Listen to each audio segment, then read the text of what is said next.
Like Carol. So at the time at 3:27 p.m., this crash course KoBo ToolBox thing will run for 30 to 45 minutes. So please spare us the time while I just quickly go through this presentation. So it's basically two-part. I have a brief presentation, PowerPoint presentation, and then just a run through the KoBo ToolBox website, how to create the form, the basics of creating the form, and then deploying it or sharing it to other users for KoBo. Let me just begin by sharing the screen right now. I hope you guys can see it.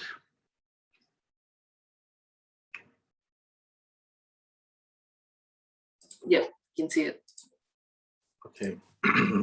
So just by raise of hands, can I ask the participants how many of you have worked or have heard of KoBo ToolBox?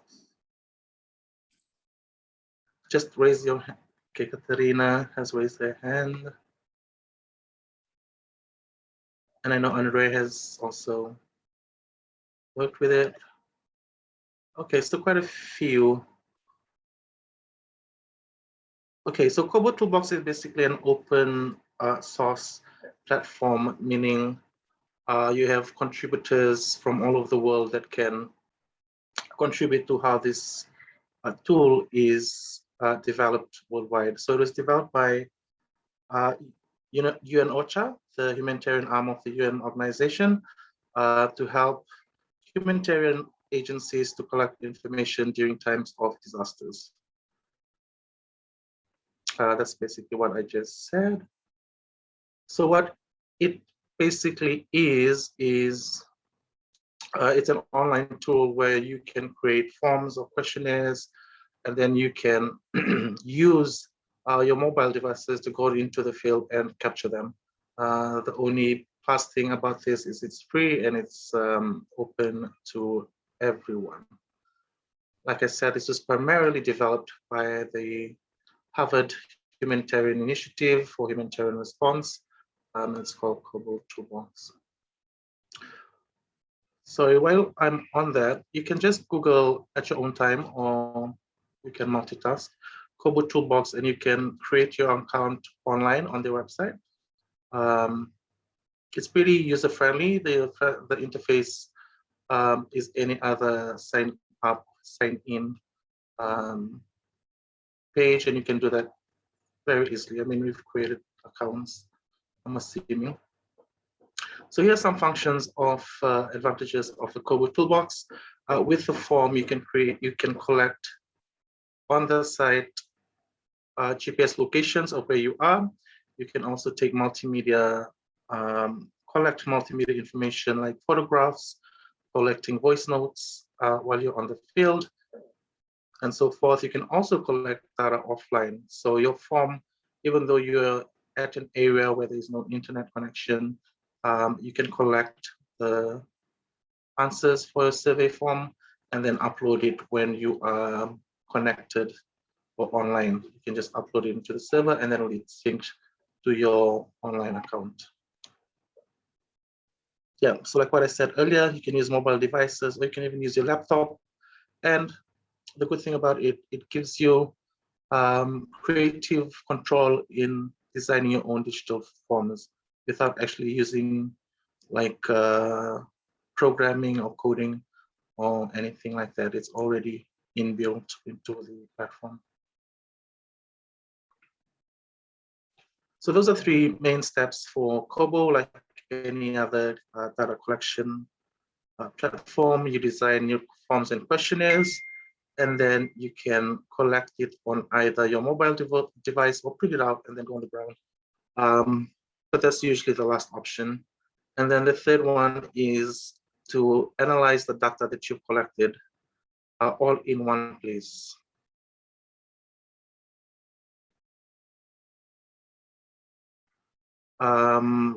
Yeah, so like I mentioned, KoBo gives you creative control in the sense that you can design your own forms very quickly and very easily. We will run through a simple how to develop a form after this on online platform.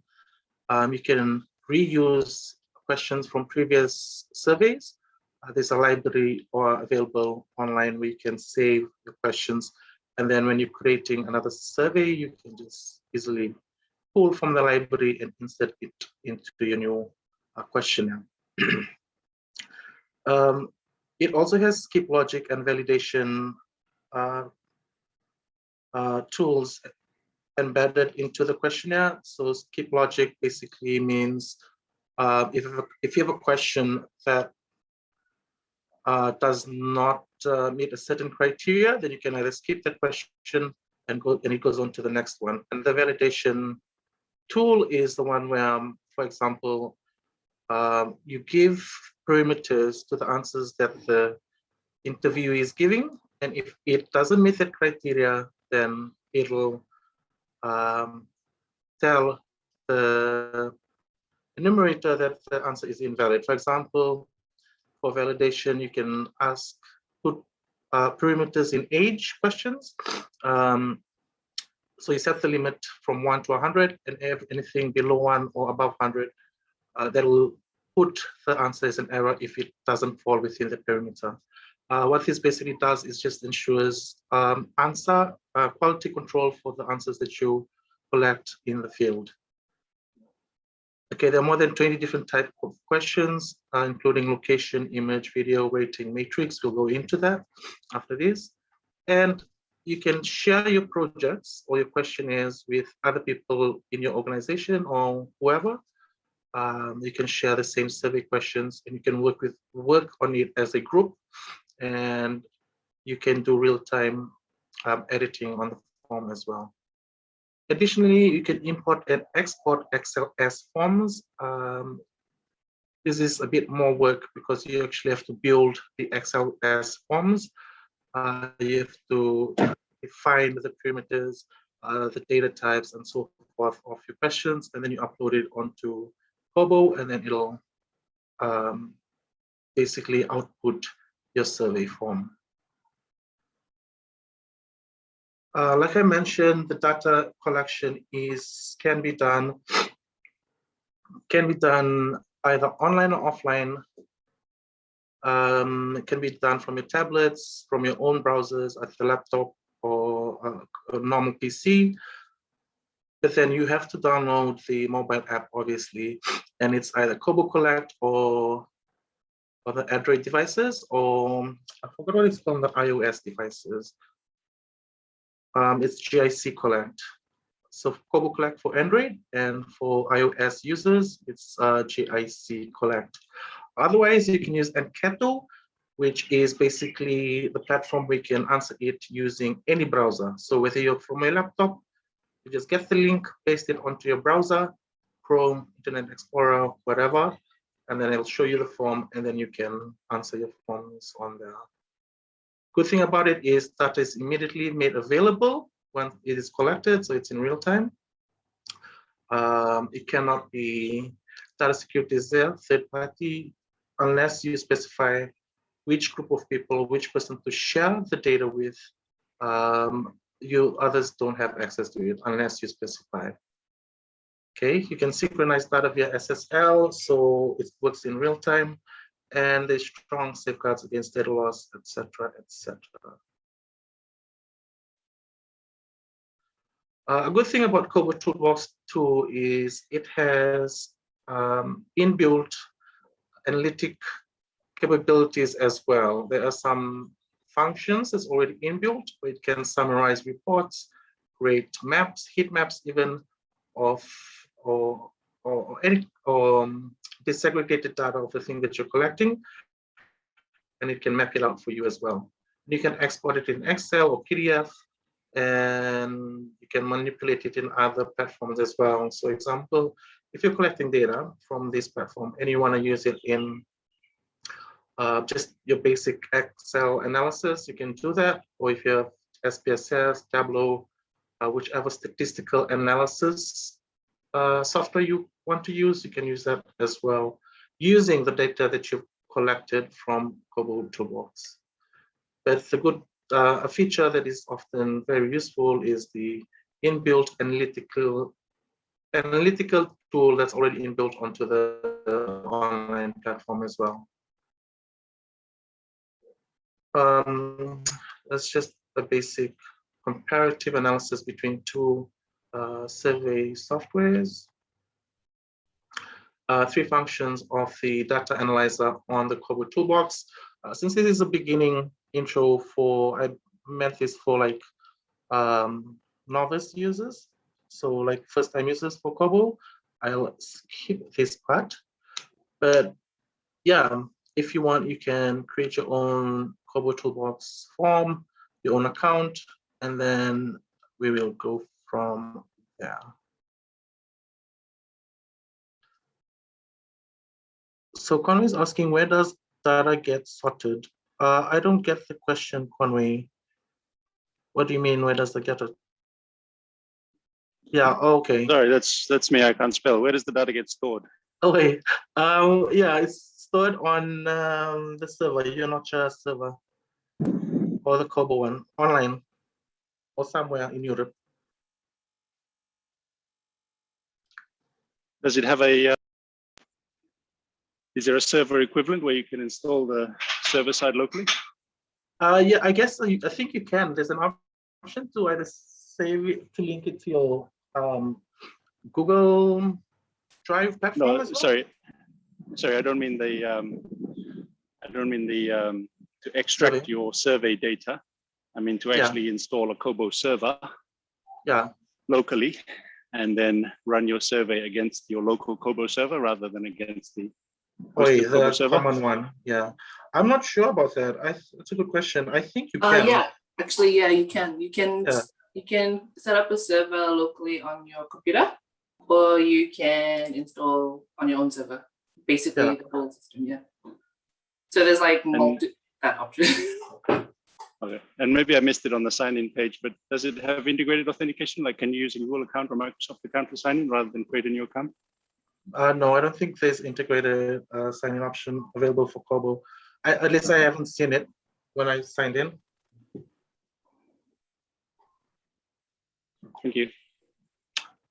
Conway, before I jump onto the online demonstration, I will open the floor now for any questions, or you can save it till the end of this presentation. But feel free to just jump in on chat, and then if you want to ask questions, and then we can go from there.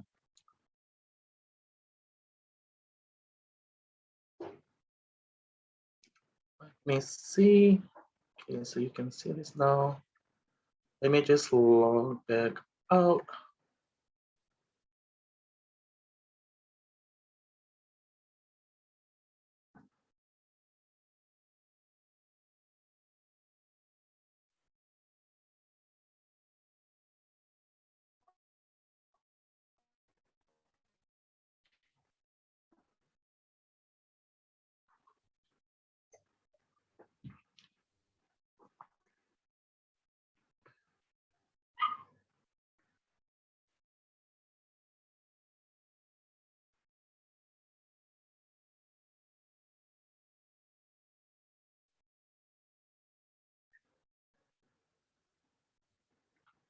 Okay, so go to toolbox.org, you just plug that into your browser.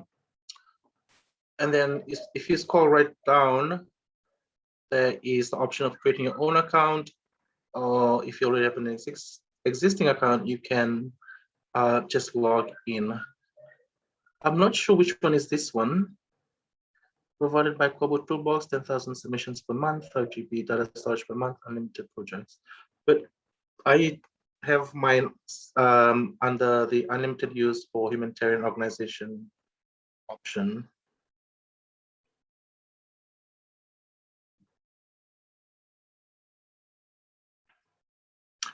So I'll just sign in and maybe just have a run through on how you develop the online form very quickly.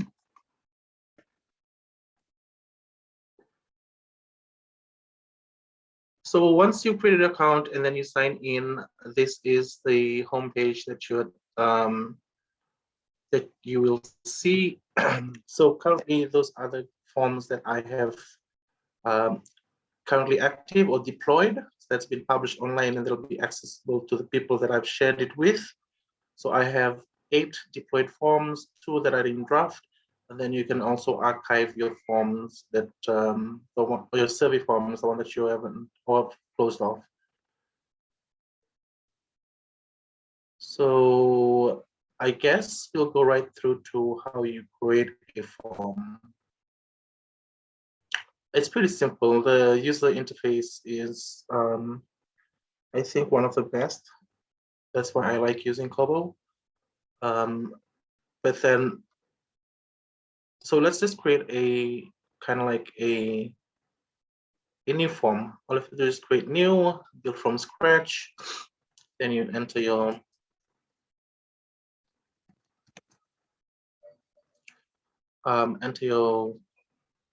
details here.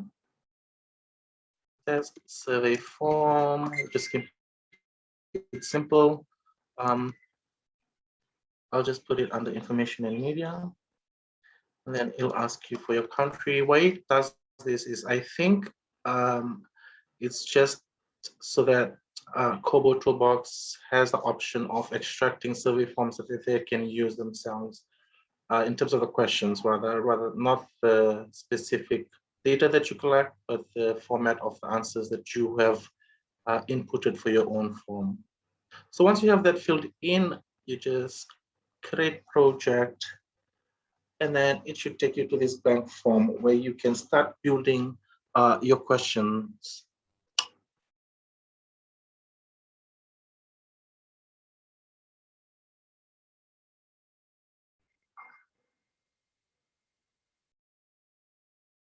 So if you have options or ideas of what questions you want to input here, I can input it in. Feel free to put it in the chat, what kind of questions we want to input into our form. I want to keep this interactive. So if you have any ideas of what questions to put in, please put it in the chat. Otherwise, I'll just go on. So let's start off with some one simple thing. Please state your name. And then once you choose add question, it gives you these options of what kind of questions you can ask. For example, this one here is the one you have options. Okay.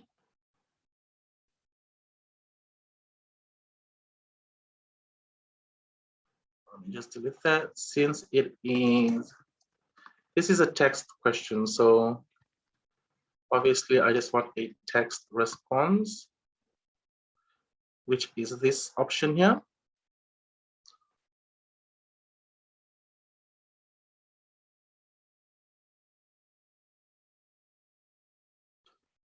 Okay, I'll just run through what's on the back end of these questions. So once you've created your questions, right? One thing that I like to do personally is try and rename the data column name. So this is basically when you look at the Excel export, this will be the data, the column name that will be inputted into Excel export. So in order to make it easier to analyze the data afterwards, I usually try and just simplify it just for, data cleaning afterwards once your questions has been done. So how you do that is you just go to the settings, and then data column name, you can change that to name or whatever you want to set it as. This will obviously just help you afterwards when you're cleaning your data, etc. So that's a text question. Let's do a number question, for example.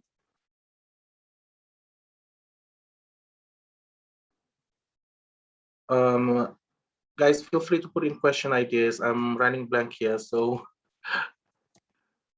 please state your age, for example, is another common question that we usually ask. Yeah. And so this will be a number response. So you select number. Let's go to setting. Let's clean up the data column name. And then let's use a validation criteria here, like I was explaining in the presentation. So you want that this question be valid only if the following conditions apply.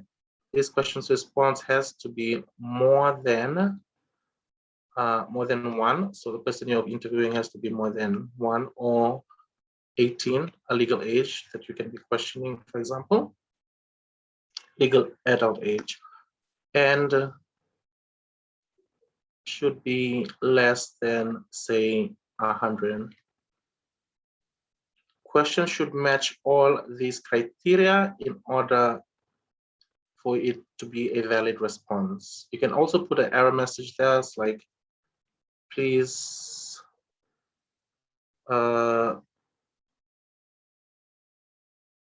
response should be more than 18 years, 18 and less than, you can put whatever you want, but so that's a validation criteria for this particular question.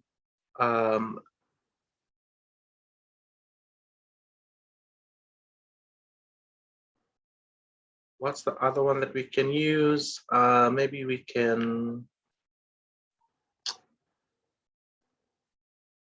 time the setting of this. You can choose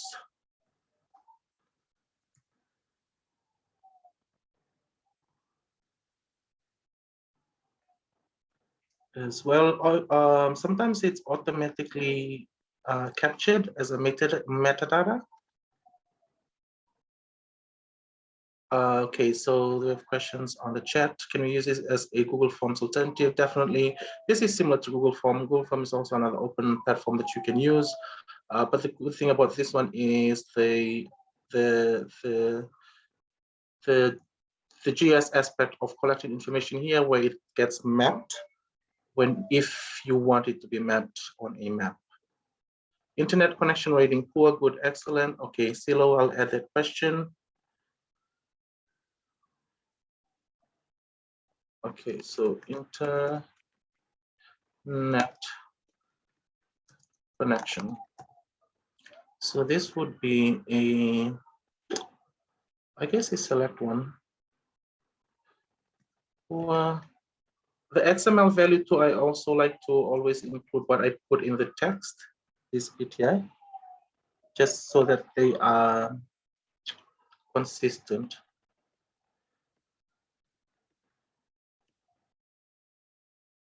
And excellent. Again, I'll just clean this up.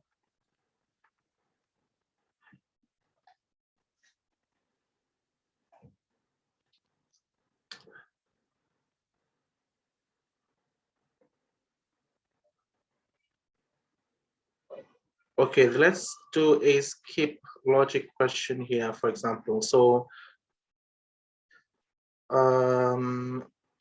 actually, no, we'll do it for the next question. Yeah, I'll do it for the next question. So,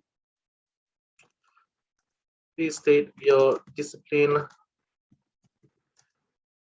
or please state your area of what? Area of work.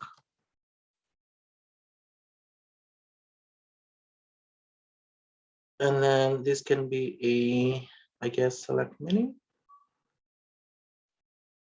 No, I'll do a select one. I'll just delete this one. Actually, can I just change it?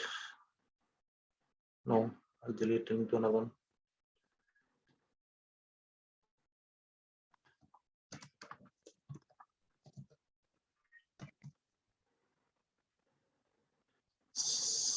So select one, either student,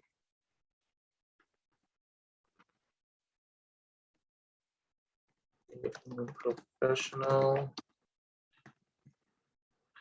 or unemployed.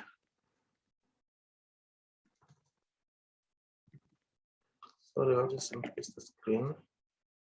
So you see all others. So this is where So this is where we're gonna use the skip validation rule to try and to use here. So if they choose others, then this question here will pop up. If others is state, is specify rather.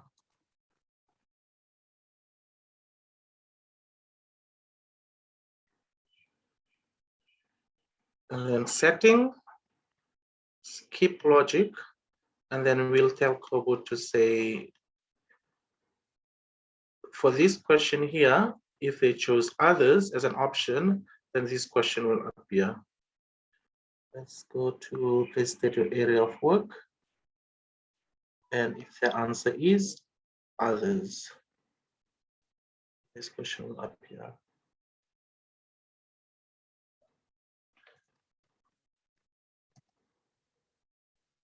Just change the setting for that one. Okay. So we have about 1, 2, 3, 4, 5, 6 questions here.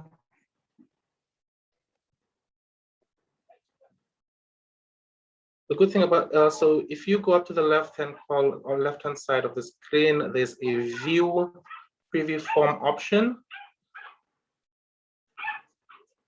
Yes, we can also include a, sorry, Carol just asked the question if we can include a location option.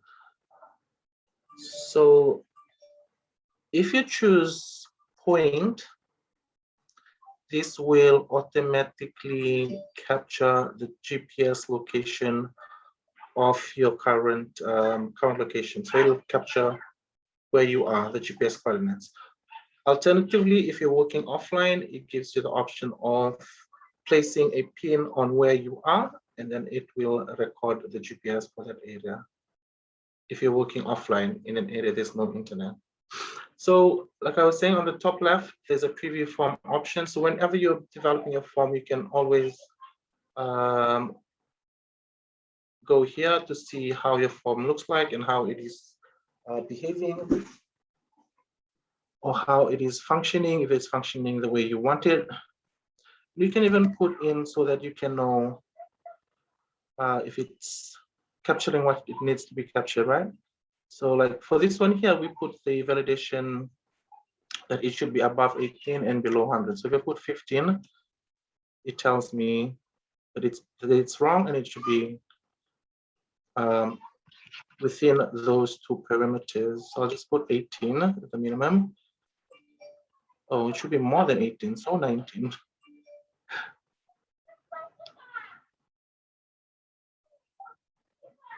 Hours and minutes.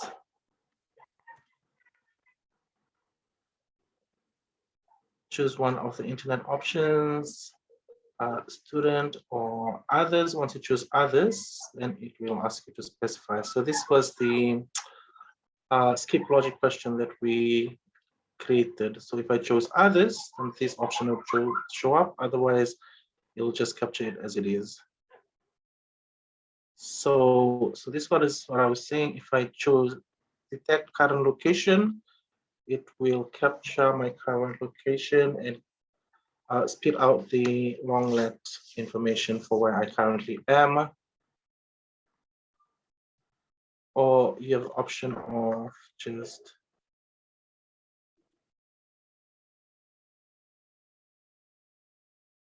zooming in, for example, and just put a point and it will capture the X and Y coordinates.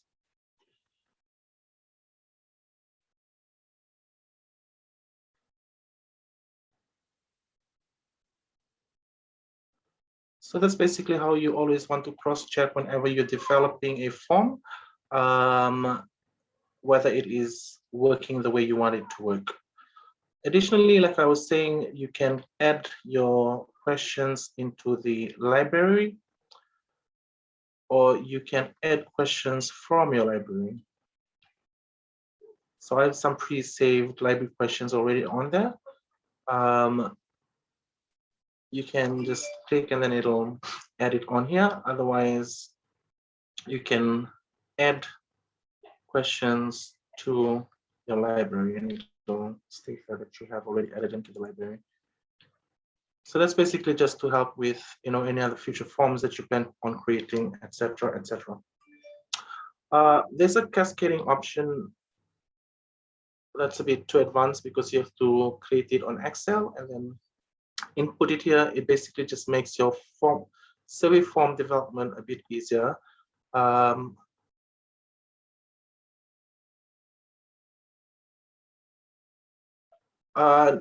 You can use the data to create your own dashboard, Elisa, but it doesn't have, it has an analytics option where you can already analyze the data that has been submitted to KoBo, for example.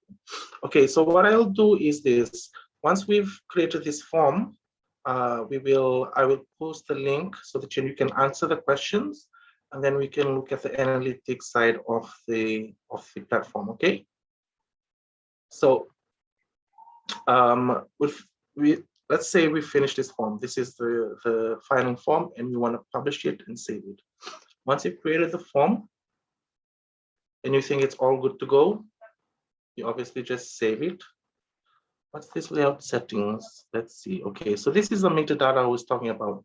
What you can ask the form to show is, this is what it will automatically update or collect.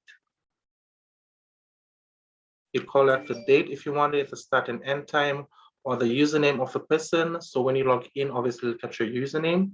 So if you have enumerators on the field, and you want to know who collected what, you can also include it here, etc., etc. So you can choose how you want it to look like once you have finished the form, and once you've exported it, and once you have sent it to the enumerators. There's several options of how to choose of how you want it to look like. I've been using a default single page, and I think grid theme plus multiple pages for the ones I've created in the past. So you save the form, you close, and then it'll appear in your draft, in the draft section.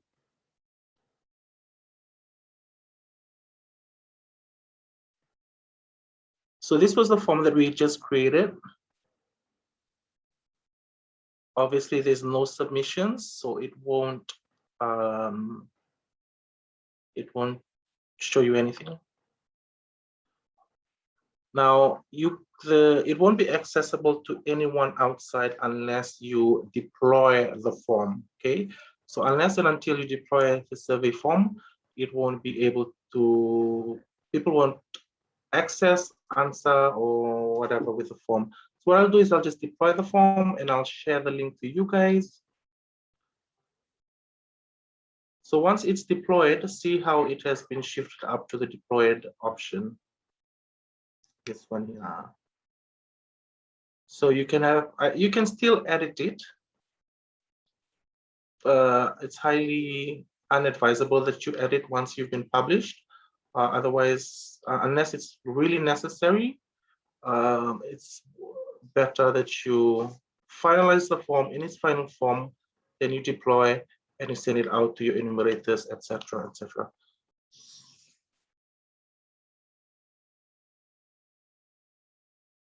Oh, thanks, Anare. Thanks for your presentation. Anare is another expert on here, so he doesn't need to be listening in on this. I hope you can join us on our other OSM events, Anare. So where was I? Oh yeah, so we've deployed the form and now it'll be available to others. So what I want to do is have a view of how it will look like on a browser, my questionnaire. What I did was just go to open, and then it will open the form on your browser. It says a new version of this application has been downloaded, refresh. So what you do is just refresh. So we'll just update the form. I put this in the chat. If the participants can answer it from your own browsers, you can just click on the link or paste it onto the browser you're using. And then from there, I can see the answers coming in, and then we can play with the data. Or maybe once you answer the questions, the test survey form, and then we'll see the submissions and the data coming in.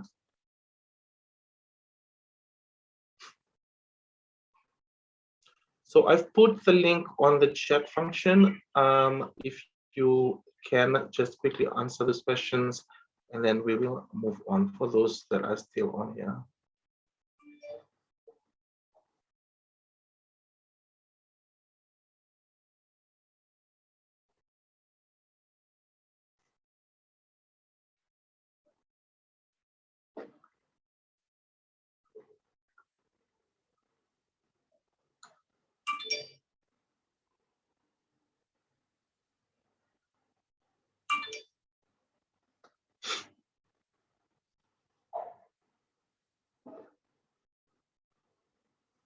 See, once I refreshed, it's told me that 2 people have already submitted their forms. And I'll keep refreshing to see, because we have 16 participants online right now, but obviously not everyone will be able to answer. Maybe I'll put it in as well.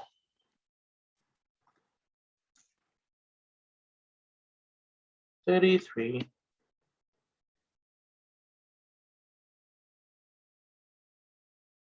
Million.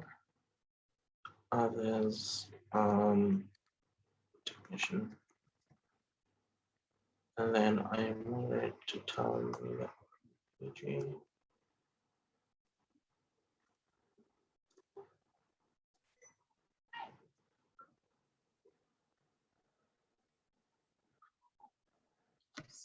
Submit form.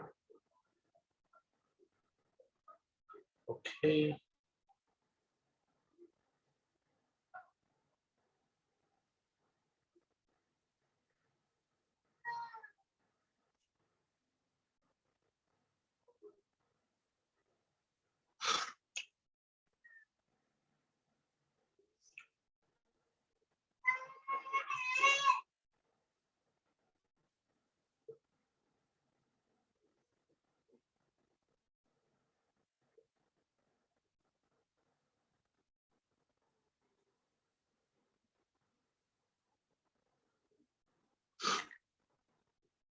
So if you're looking at my screen now, what I am on, so once people submit, I have 9 submissions now. Let me just refresh. We can go to data, the data tab on top. And if you go to, you can see all the data that's been collected here, all the raw data, right? So this is what you can export as an Excel tool.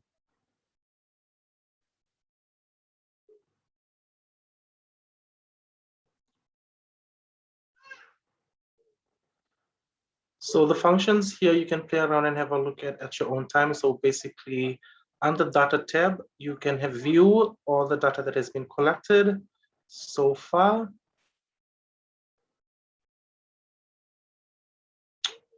KoBo ToolBox also has, they generate their own reports, custom reports based on the questions. It disaggregates data that they think it can disaggregate.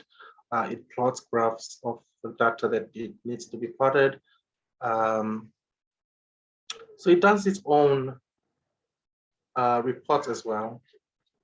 And you can easily export or just screenshot this and then paste it into your own reports.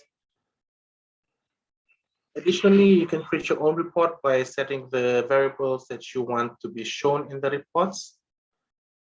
Gallery will show the photos, or we should have included a photo. So if you ask a photo question, for example, to take a photo or upload a photo on form, it will show here. Downloads, I guess this is Yeah, this is the option where you can download the Excel version of the file. Export and download, then it will download. So you have the Excel option, and in the maps, it will show me where. So obviously we have a participant from New Zealand that has answered the question, Rebecca, and then you have others from Fiji as well.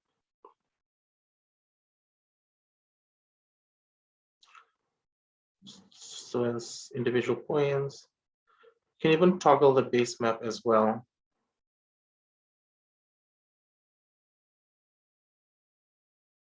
So if you click on a point, it'll obviously show you the answers of that particular. So I don't know who asked about dashboard, but this is the own, I guess, dashboard for this particular one. So that's all under settings, okay?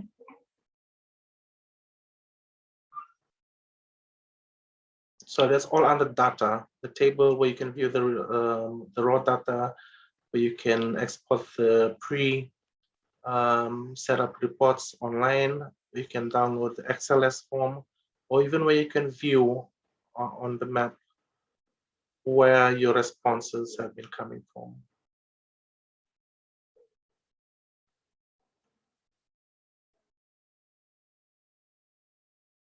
Okay, another thing that I'd like to add is for all those that have KoBo ToolBox accounts, you can share project with them. Anyone can see this blank form and submissions to it because you have not such account to require authentication.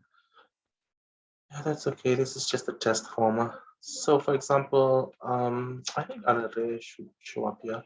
So if you want to share the form with other people that have a KoBo account, you can share your project with them by going here.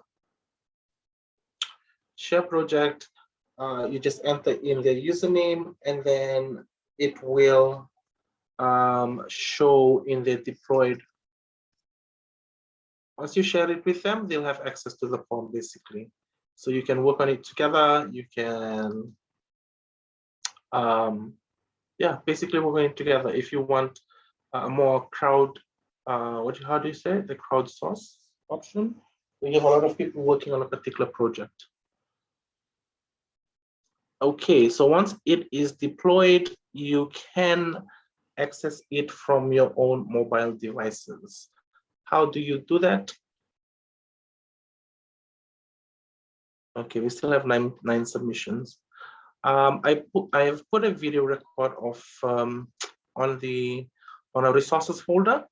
So I just recorded how I downloaded it on my phone app. This form that we've created online, you can access it on your phone once you have the app installed. And how do you access the form? You download the app, obviously, and then you open the app. Let me just go back to the resources folder, the resource folder. So this was the phone record capture thing that I did. I guess you can watch it on your own time, but the main thing that you have to keep in mind, there's no audio, so I want to narrate something.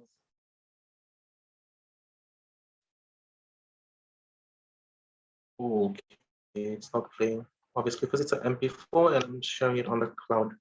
But once you get a chance, please watch the video. This is basically showing how you download the form onto your mobile app and how you answer the questions from there. And once you have it on your mobile app, it'll automatically be saved onto the server and you can see the results on here. We were showing it before. Another thing to note is the two ways of capturing answers, or the two ways of disseminating these survey forms. One is through the link. Okay, you just copy the link, you send the link to whoever you want to answer the question, and they can do it from the browser. The second option is you use the mobile app. It'll be the same questions, obviously, but it'll be just through different mediums. One will be on a computer, one will be on a mobile device. One thing about using it on the mobile app is you can't have tables as questions. That's just one setback of collecting data on mobile devices, is you can't view the table options of, you know how when you have questions and you have a matrix table form and you want answers based on that particular table, you won't be able to do it on the mobile, capture it on the mobile. However, it will be available if you have the link through Encanto platform. Encanto is basically the link that I sent you, and you can answer that. Encanto. I don't know if I'm pronouncing it right.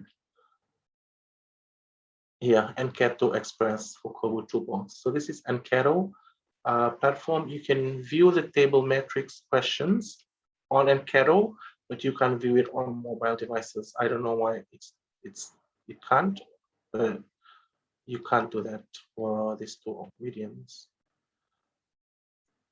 That brings me to the end of this very brief, very rough, very short demonstration of KoBo ToolBox. Everything is user-friendly. I suggest that you join the community user group as well.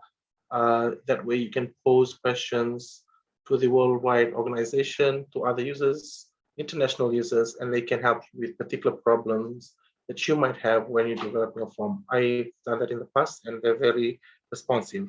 One good thing about open source communities is that, you know, we have communities out there that can help you as well.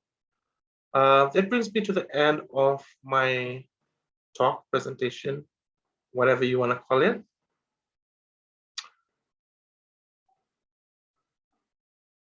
Thanks, Dr. Varo. Thank you so much. Yeah, I was mainly aiming this for the new graduates and the new students that we usually have in our group that would want to have this in the back pocket when they're applying, you know, elsewhere, and they want to show off some skill sets that they have. You can use things that you know how to use it.